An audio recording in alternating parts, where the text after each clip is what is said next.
ដល់កបងប្អូនសុំទោសបងប្អូនទាំងអស់គ្នាថ្ងៃនេះដែលប្រវត្តិសន្យាថាយកបងប្អូនយើងមកកញ្ចប់ទៅនេះឲ្យអស់ឲ្យបានថ្ងៃនេះ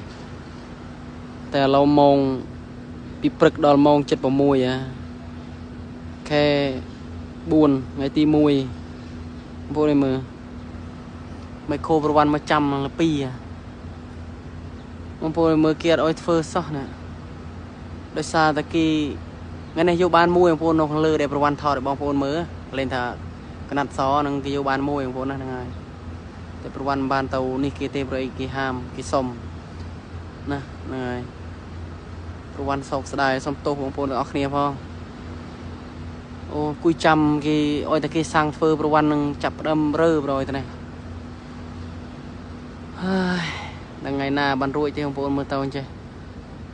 មួយថ្ងៃនេះទៅពីព្រឹកមកប្រវត្តិលួចគេធ្វើកន្លែងទៅនេះបន្តិចគេអោយឈប់ទៀតដើម្បីចង់រើឲ្យឃើញបងប្អូនយើងឯនេះធ្វើមិនទេបងប្អូនអើយតើធ្វើតាមគេប្រាប់ណែបងប្អូនយើងធ្វើប្រេះប្រមកើតទេព្រោះគេក៏ដើររោដូចយើងដែរណាតែគេមិនបានគៀបពូនចាញ់ប្រវត្តិគឺឆ្ងល់តែគេមិនឆាប់យកអាពូននេះចាញ់តែប៉ុណ្ណឹងឯងប្រវត្តិចង់នឹងគិតមិនអត់ត្រូវទេបងប្អូនចាប់មក